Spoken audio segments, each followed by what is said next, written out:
always say age before gear. I heard that. Oh, no, that's not, it wasn't in our ears. And he did, but that's have a seat, sure. He's done a golden job. Keep it informal and just have a Yes, chat. surely. No. So you've got out there to Kilnacure. Kilnacure. And when we went to Drumbeg yesterday, Derrybeg, Derrybeg, Yes. yes. which is near there. So. Yes, that's right. And that's my home sort of area around Yes, that I know area. So unfortunately Tuesday I was in Dublin, so I couldn't get back down in time. And you had a wee surprise then. Frankie was telling me that he had done quite a bit of research then. He's done quite a bit. I found the connection about 3 weeks before my trip started, and it was from a record that David Armstrong in Australia had transcribed. Mm-hmm. And when I read the records, I found the people. And about the same time, Frank McHugh was coming close to coming to the same conclusion that it was that parish.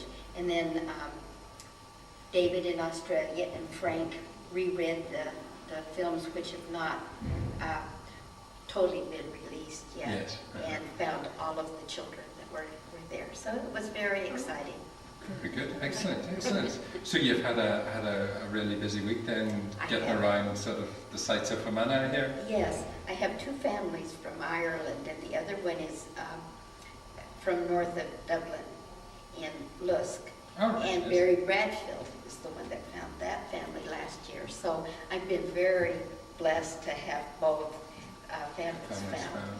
And this is you're the first of the generation that has come back.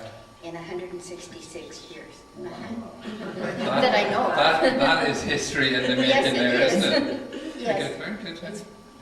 I'm delighted. And Frankie tells me you just do a tremendous amount of work, research and publishing all the records and so forth. I do a lot of transcriptions, and I like long, hard ones because I know no one else will be interested in those. So, well, this is a tremendous sort of record to be, and I know that so many come back to Fermanagh here trying to trace Yes. family members and so on, and Frankie does a tremendous job here, just Yes.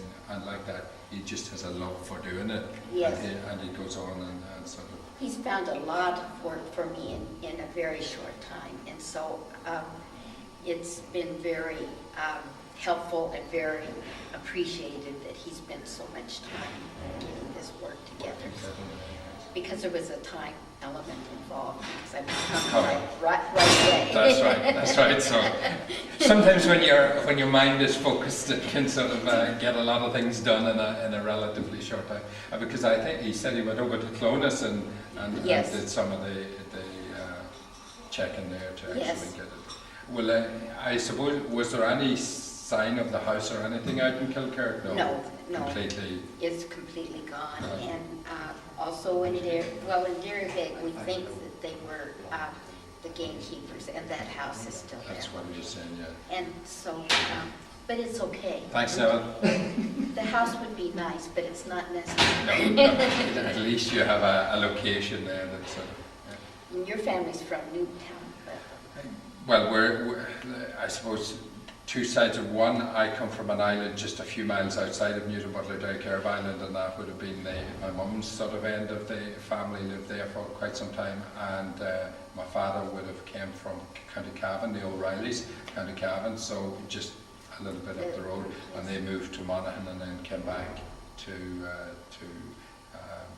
Fermanagh and to the Newton Butler, Derrycarb area, and I suppose the only ones that I know of that his great uncles, and I think went to Australia, and they have some record of them, and then he had a brother who lived in New York all his life.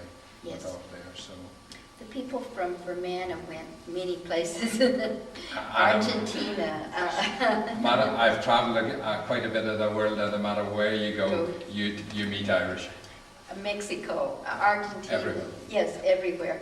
You know, So- I was in, I spent a couple of years in Djibouti in North Africa, and I was out in the middle of the desert, nothing for thousands and thousands of miles, and around the sand dune comes a jeep with an Irish priest and 3 nuns, and one of the nuns turned out to be from somewhere in Fermanagh. So you just can't get away from Fermanagh at all. So it's just amazing, that in the middle of all of that isolation and sand that you find. I brought you, it's up until about 2 years ago, and there's not a lot about Newtown Butler on there, but there is a lot of databases of this area, and it includes the admission records for Trinity College for the people from this area, and the 1901 census, and the workhouse records that are available. Thank you very much. Thank you. That's really And nice. this is just a little thing for your desk, which is made by American Indians, and I am from a section of the country that has a lot of indigenous people that live there. All right. And where exactly?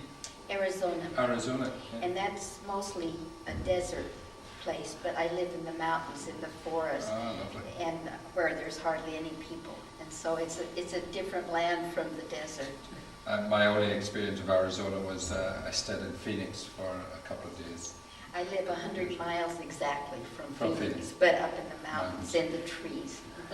It was November time, and I remember Chicago and New York being really, really cold, and getting out to Phoenix and the sunshine, and it was really It's about great. perfect in Isn't it? November. Yeah, In the summer, it's 120 degrees. You definitely need to be moving to the mountains then, and Yes. not really going. Yeah. In fact, where I live is a resort for the summer people to come up out of that Out of the really heat, hard heat down there.